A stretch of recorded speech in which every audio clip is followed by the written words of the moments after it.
Hi, Ashley. Hi. Welcome to Shadowbox Secrets. I'm so excited. Arts and crafts. It's my favorite. I'm so happy you're here. Me too. You're like, thank you. One of my dream guests, and I was like, I'm so happy I got to get here. you. I'm so truly happy to do this with like you. Truly down to the wire. Yes, we're doing this. We are doing it. I know. How does it feel to be? I guess wrapping up Crazy. your time in Moulin Rouge? It's wild. I mean, time flew. Yeah. I can't believe it's just a little over a week left. That's wild. Oh my gosh. How long has it been since you stepped back into Satine shoes? July. Wow. I Okay, came it's a back good in chunk of July. time. Yeah. But somehow it feels like yesterday. It's crazy. That's amazing. Take me back to whatever year you started your Moulin Rouge journey. What was that like and everything? In 2019, oh my gosh, let's go all the way back. So I have always loved Moulin Rouge, the movie, the songs. I'm a big fan of Baz Luhrmann and his works. Also a big fan of Nicole Kidman and her works. She's everywhere now, like in everything, which is a dream. Love. So I was living in LA at the time, and I heard that they were making it a Broadway musical, and I was like, I must be involved with this. But it had already been cast. They were already, working on the workshops and everything downtown, and so it wasn't really in the cards for me at that moment in time. But in the meantime, I actually was in Vegas for a little while playing the role of Satine in a, for the record, is a LA-based company that puts on amazing productions. They were doing a production of a show called Baz Star-Crossed Love, which was like a combination of some of Baz's greatest works. This production was happening in Vegas, and I had seen it because it was already open, and I turned to my manager at the time, who I saw it with, and I was like, yeah, I want to do this. Like, I want to be, if they're ever looking to replace the girl who played Satine, her name is Brianna Cuoco. You may have heard of her. She's amazing. But Kaylee Cuoco's sister, she's amazing. She's stunning and gorgeous. So yeah, and I ended up auditioning for it and replacing Brie, and played Satine in this show called Baz Star-Crossed Love, which was Moulin Rouge, The Great Gatsby, Strictly Ballroom, and Romeo and Juliet combined, telling this like epic love story. It was like very cool. The music from the movies with some of the choreo. There wasn't as many scenes as you would have. But again, it was a Vegas show, so it was, a 90-minute perfect, love affair. So I was doing that, and then the auditions came up. They were looking for a standby for Satine. So they had done the Boston run, and I think they, quickly realized you that weren't in the Boston I was not in the Boston run. They quickly realized that coming to Broadway, that Satine would be a role that would require a standby. The auditions came up, and my representation at the time was like, well, they're looking for a standby for Satine. Would you be interested in going in? And I was like, absolutely, I want to. So I auditioned. There was like 7 auditions. Oh my God. It was a wild process, and I was flying from LA to New York. Really good one. That is a really good one. You crushed that. That's a really good one. It's a really good one. And yeah, after 7 auditions, I booked it. It was the most exciting experience ever to be a part of an OVC of a show that, was like my dream show.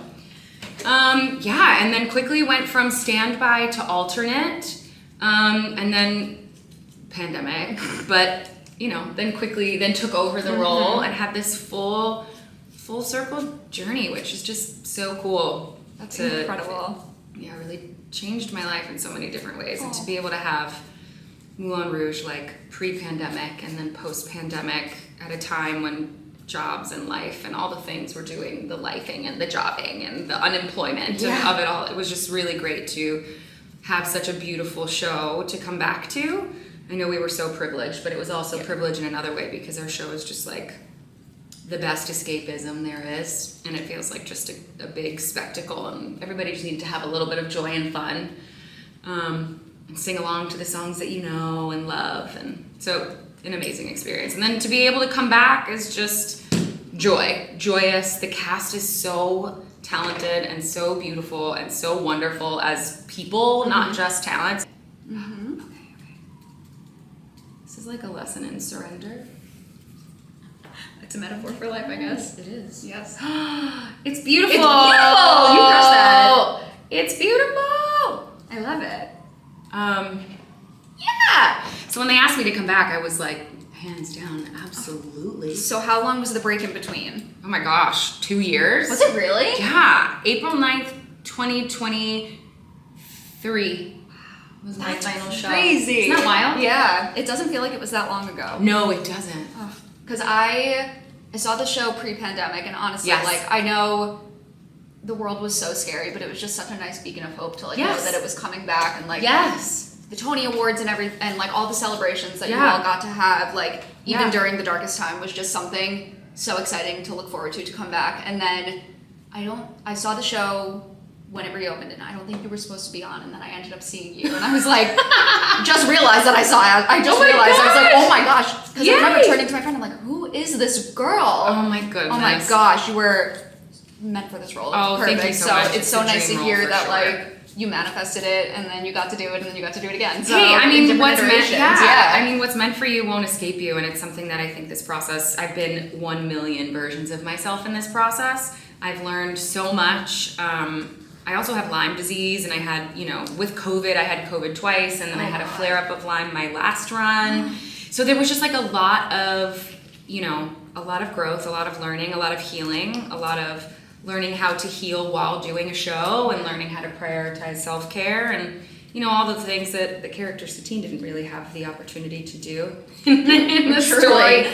But yeah, it's been beautiful, and it's a joy, and I'm savoring these last 2 weeks, but I don't want to leave. I don't want to go. Satine also is suffering something chronically. What is that like, getting to have that comparison, and what was it like finding your Satine kind of just like while going through this? I mean, it's wild. I mean, here's the thing. It's funny because I've talked to other Satines about this too. It's like, we live in New York City. It is a very intimate show. We're kissing each other. We're all over each other.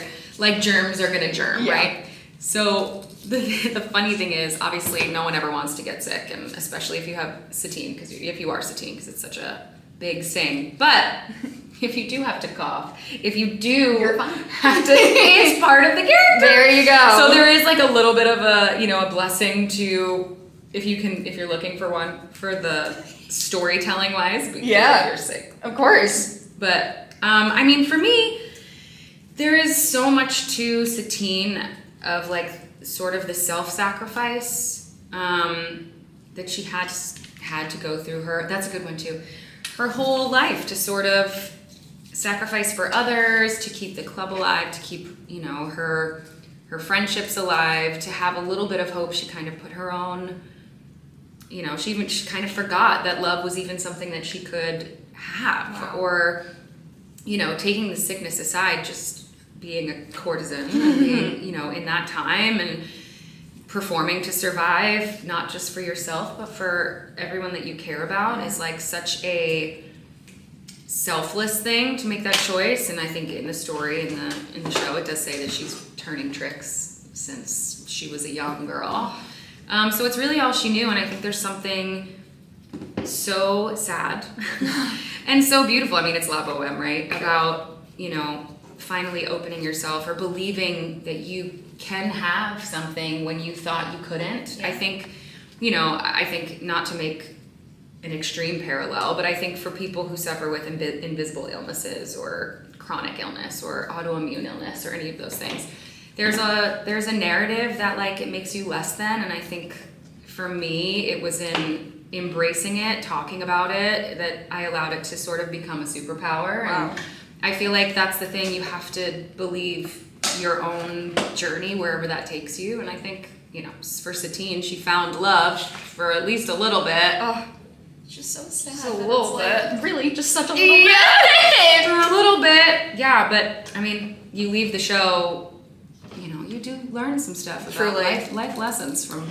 Life lessons with Satine. Life lessons with Satine. Oh boy, truly. Age restricted probably, but yeah. Yeah.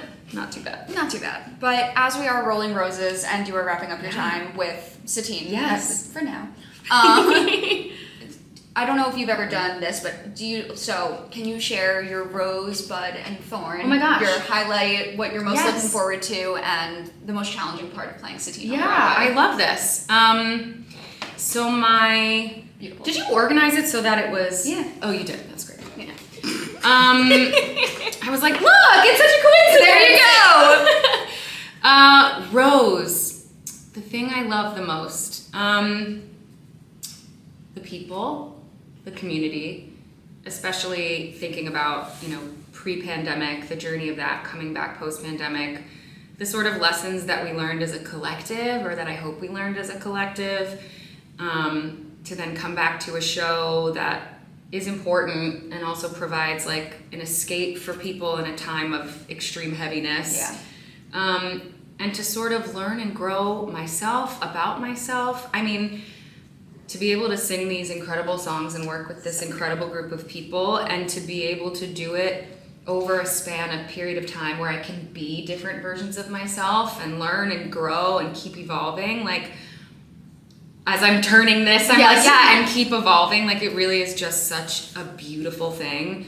And it's a dream role, and I just feel so lucky. So I think it's all of that. For the show, I'm really looking forward to this next group of people who are coming in, for them to experience the joy that is, theater. Like, Meg is coming in as Satine, and I'm so excited for her. That's crazy. And she's a famous TV girly. So it's gonna be so beautiful for us to share like the Broadway community with her, and I'm so excited. Awesome.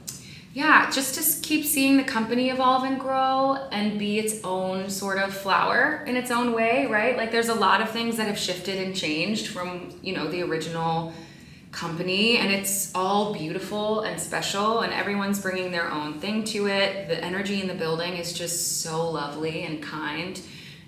So a bud for everyone is just to be able to still watch and see and share in this incredible journey, and to see like the ripple effect of it all. How many lives have been touched by Moulin Rouge on stage and off? It's like, yeah, such a blessing.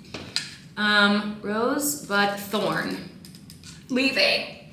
Round 3. Thorn. I don't think people talk about this enough, but this was a shorter run of mine, but like, there is a very specific come down from leaving a show. Not just the community that you have, but also like the routine. It's a very strange thing to be sort of, in a way, we define ourselves by what we do, which is good and bad. Yeah. But I think to have a routine and sort of be like, yes, I'm living my dream, to then all of a sudden not having a show to go to then not having that, to then not knowing necessarily what's next. It is a very specific come down, and I don't think we talk about that enough.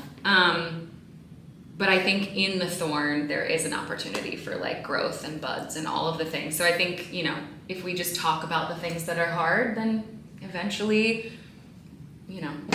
we'll be all right. I love that. It's truly, it's all pertains to life. Broadway is life. Yes, Broadway's life. Flowers are life. Flowers are life. Love. You guys, when was the last time you played around with hot glue? This is so nostalgic. This is therapy in every way. Yes. One of my favorite things in the whole wide world, and I am a self-proclaimed fangirl, are all the Christians that have come through. Oh, and you have had quite a fair share. I've had some really great Christians. Yeah, understudies included. Truly. So many Christians. Okay. Tell me all about them. Original, starting from the beginning, we have Aaron Tveit. The Aaron Tveit.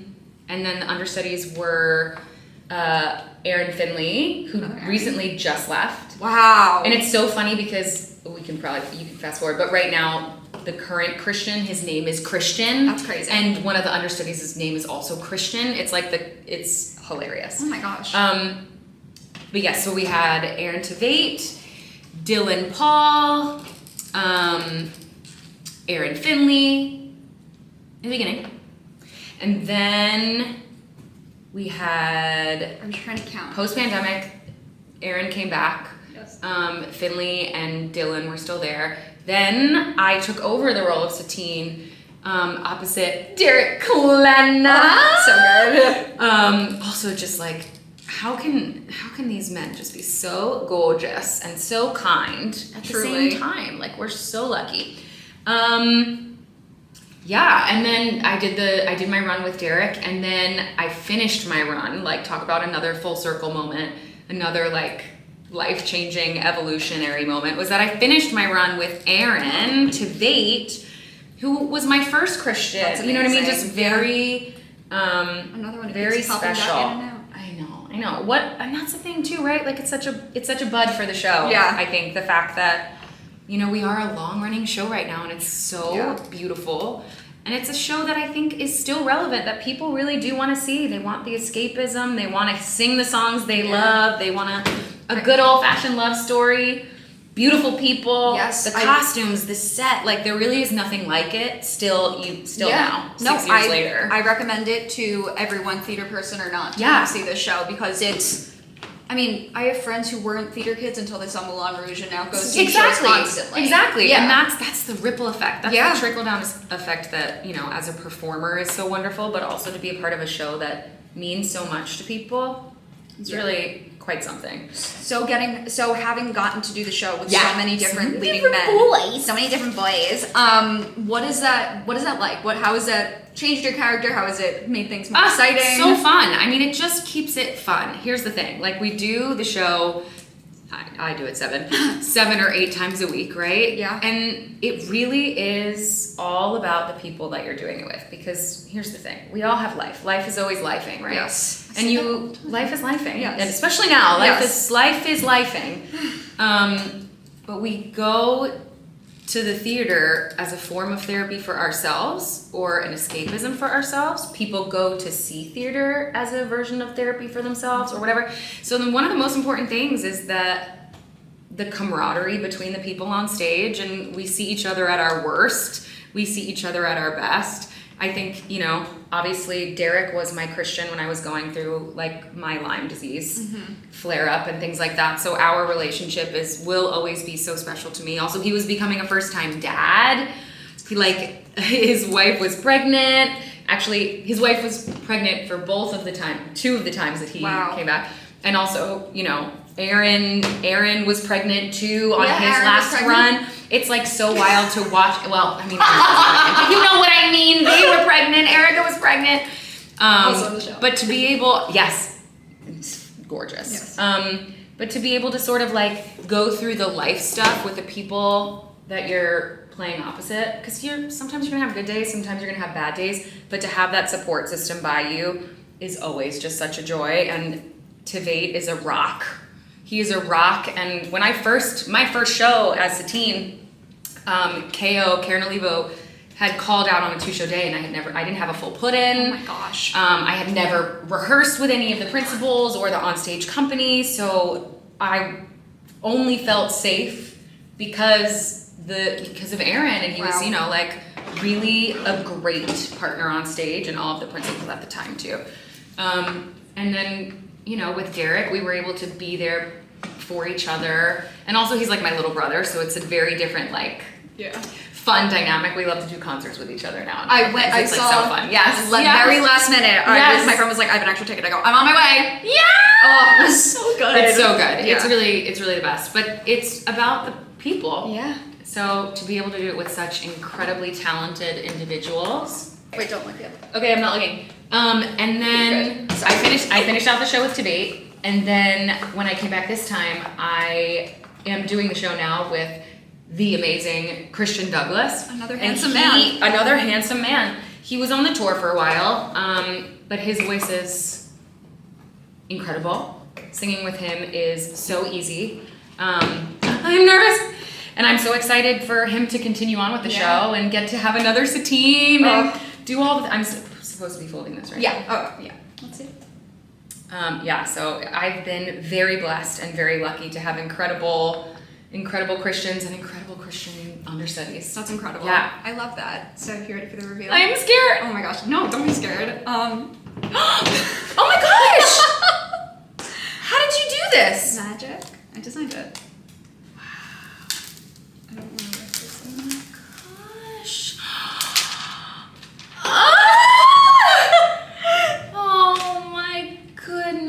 Can you talk a little bit about what made you want to do this design?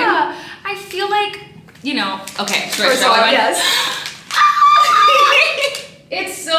stunning. I'm obsessed. Wait, it's so good. It's so stunning. So it says, come what may, right? And I think, you know, even as we were talking, I think I used the word surrender and like therapy a lot and all the things. But I think some of the most important things in life and in art is sort of to allow and surrender and sort of flow with it all. And I think come what may is very like, you know, who's going to be holding your hand through whatever life might bring. That's love. And for however long you can have it. And unfortunately, Christian and Satine were not for very long. Too short.